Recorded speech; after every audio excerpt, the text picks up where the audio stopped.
Selamat pagi warga jemaat Gereja Kristus Teluk Betung yang dikasihi dan mengasihi Tuhan. Salam sejahtera dalam kasih Tuhan kita Yesus Kristus.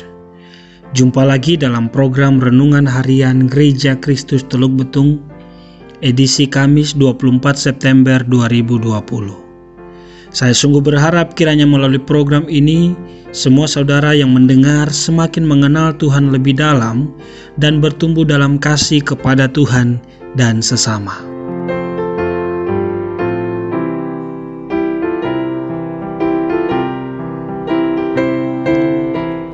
Bersama saya, Cuantau Abraham Christopher Watimuri, kita akan belajar dan merenungkan kebenaran firman Tuhan. Maka sebelumnya mari kita tundukkan kepala, terlebih hati dan pikiran kita, dan kita memohon pertolongan Tuhan di dalam doa. Mari kita berdoa. Kami bersyukur Tuhan beri kesempatan untuk kami menikmati hari baru dengan semua kebaikan yang Tuhan sediakan bagi kami. Terlebih kami sungguh bersyukur ada kesempatan lagi untuk kami belajar firman Tuhan.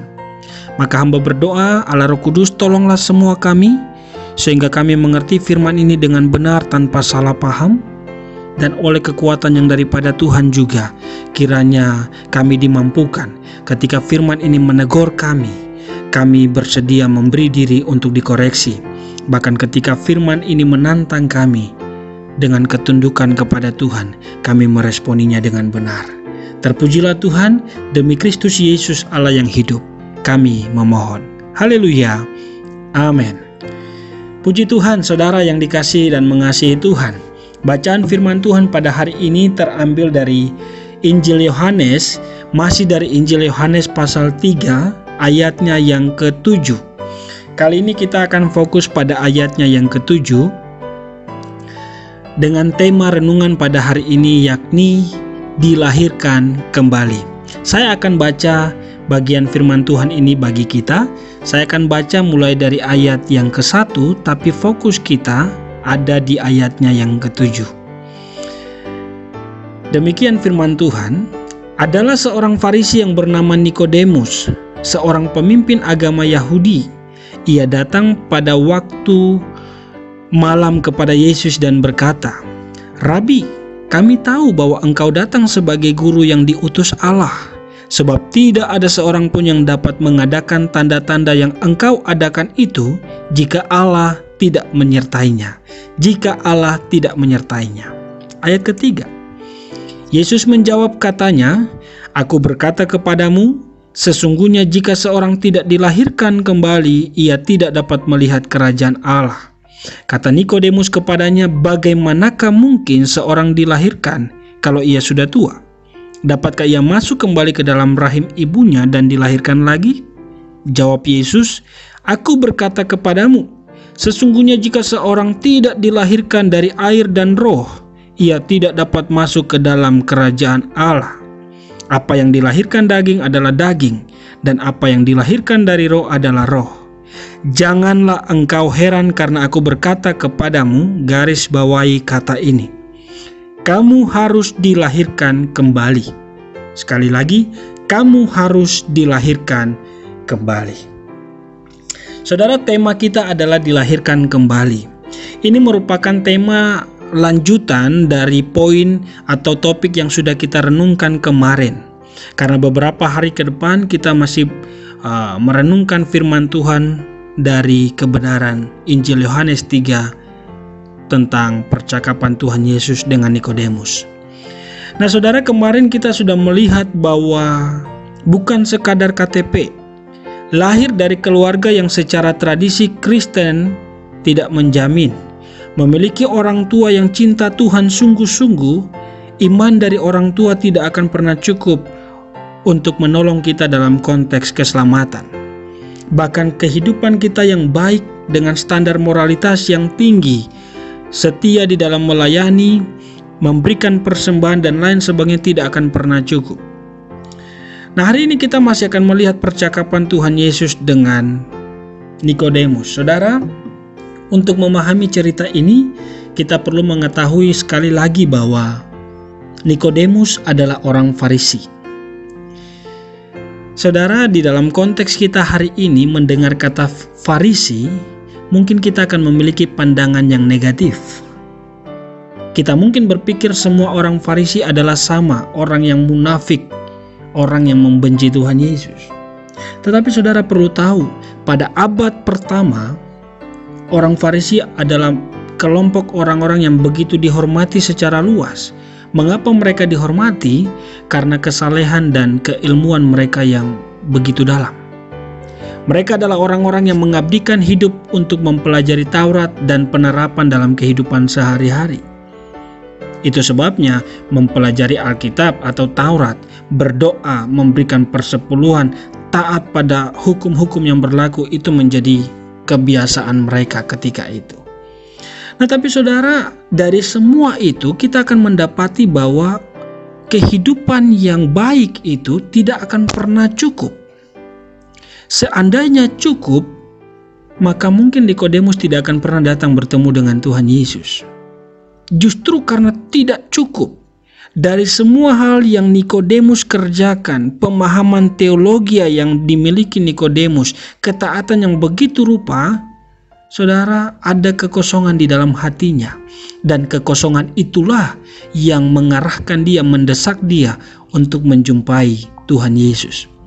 Dan Tuhan Yesus menangkap dengan tepat kekosongan itu.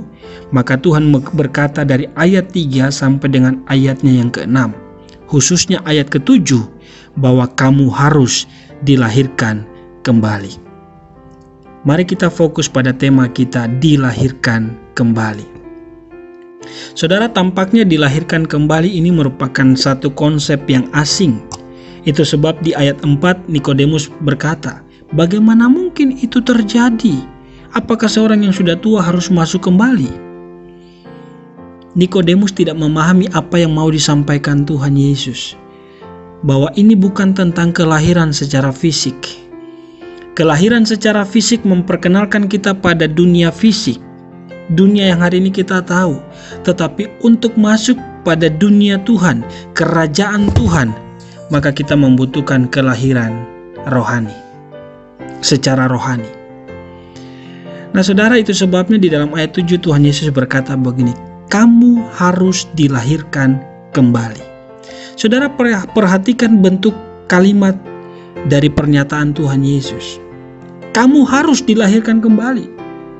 Saudara, artinya bahwa kelahiran kembali itu bukanlah sesuatu yang sifatnya opsional. Tuhan Yesus tidak berkata, saya menganjurkan kamu, Nikodemus, untuk dilahirkan kembali. Bukan. Kelahiran kembali bukanlah pilihan. Kelahiran kembali adalah suatu keharusan. Maka Tuhan Yesus berkata, kamu harus dilahirkan kembali. Ini adalah suatu perintah yang begitu kuat. Nah saudara, sebelum kita melanjutkan, izinkan saya mengingatkan saudara bahwa statement Tuhan Yesus ini, kamu harus dilahirkan kembali, ditujukan bukan bagi orang yang tidak tahu tentang Taurat. Kalau dalam konteks kita, bukan kepada mereka yang tidak tahu Alkitab, bukan. Tuhan Yesus berbicara kamu harus dilahirkan kembali. Objeknya bukan mereka yang suka pergi menyembah patung-patung, yang suka berdoa pada patung-patung, yang suka membakar ukupan-ukupan di rumah mereka, yang suka memegang jimat-jimat, bukan. Tuhan Yesus berkata kamu harus dilahirkan kembali, bukan kepada mereka yang masih suka percaya kepada roh-roh orang mati, bukan. Bukan kepada mereka yang suka minum mabuk, bukan kepada mereka yang tidak tahu tentang Tuhan. Tuhan Yesus berbicara kamu harus dilahirkan kembali justru kepada orang yang luar biasa pemahamannya tentang Tuhan, tentang Taurat. Dia adalah pemimpin Yahudi, jangan lupa. Tetapi untuk orang yang pandai ini, orang yang terhormat ini, orang yang memiliki wawasan yang kuat ini, Tuhan Yesus berkata, kamu harus dilahirkan kembali. Maka saudara, dengan segala kerendahan hati, izinkan saya bertanya kepada saudara, sudahkah saudara dilahirkan kembali? Sederhananya begini, Jika Nikodemus yang adalah orang yang terhormat, orang yang pandai, orang yang hidup dengan standar moral yang tinggi, kepadanya Tuhan Yesus berkata, kamu harus dilahirkan kembali. Bukankah kepada saya dan saudara juga perintah itu harus ditujukan? Maka pagi hari ini izinkan saya bertanya, sudahkah saudara mengalami kelahiran kembali? Saudara, kelahiran kembali ini bukan berbicara soal keanggotaan gereja. Sekali lagi saya ingatkan, kelahiran kembali bukan berbicara tentang rajinnya kita terlibat di dalam pelayanan.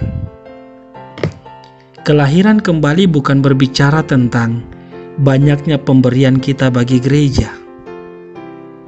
Kelahiran kembali bukan berbicara, oh saya punya papa mama itu orang yang cinta Tuhan. Bukan. Kelahiran kembali ini berbicara tentang suatu proses yang dikerjakan oleh Allah Roh Kudus. Proses pembaharuan dalam diri kita, di mana kita menyadari kita orang yang berdosa. Kita membutuhkan Tuhan dalam hidup ini.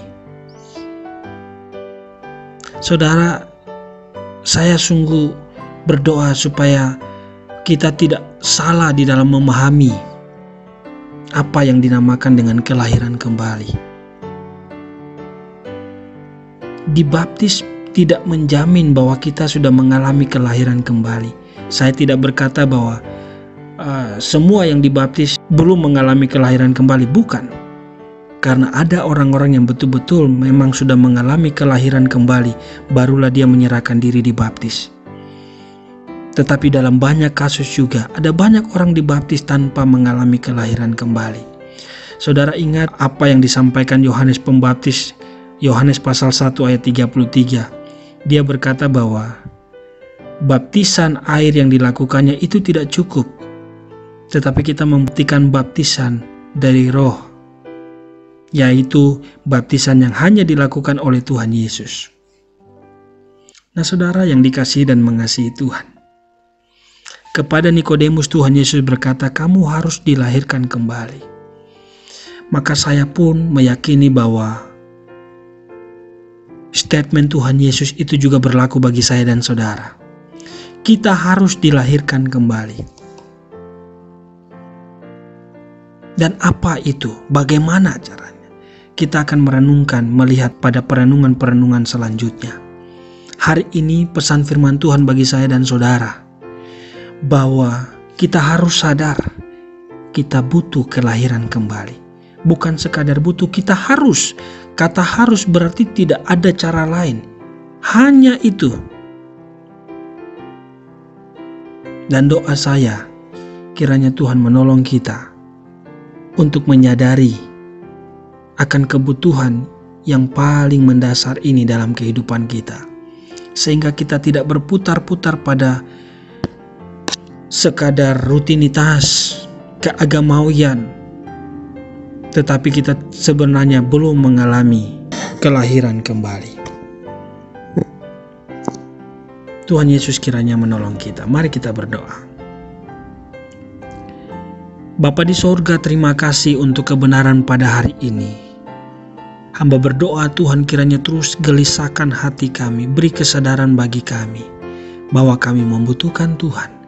Kami membutuhkan kelahiran kembali. Kami harus dilahirkan kembali. Dan biarlah dengan kesadaran akan kebutuhan ini mendorong kami untuk terus rindu bergantung penuh hanya kepada Tuhan.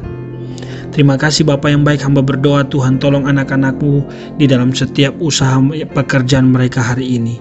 Tuhan tolong supaya apapun yang mereka lakukan semua bermuara pada kemuliaan Tuhan dinyatakan. Terima kasih Bapa yang baik, yang sakit Tuhan kuatkan, yang susah Tuhan hiburkan. Dan biarlah Tuhan tolong supaya mereka tetap memiliki iman pengharapan di dalam Tuhan. Terpujilah Tuhan, demi Kristus Yesus Allah yang hidup kami memohon. Amin. Puji Tuhan, Ibu Bapa dan semua saudara yang dikasihi dan mengasihi Tuhan. Selamat menjalani hari ini dalam belas kasihan Tuhan. Selalu jaga kesehatan tanpa mengabaikan tindakan kasih kita kepada sesama, sehingga biarlah melaluinya Tuhan dimuliakan. Ingat selalu bahwa Tuhan sungguh baik dan Ia tetap Immanuel. Soli Deo Gloria.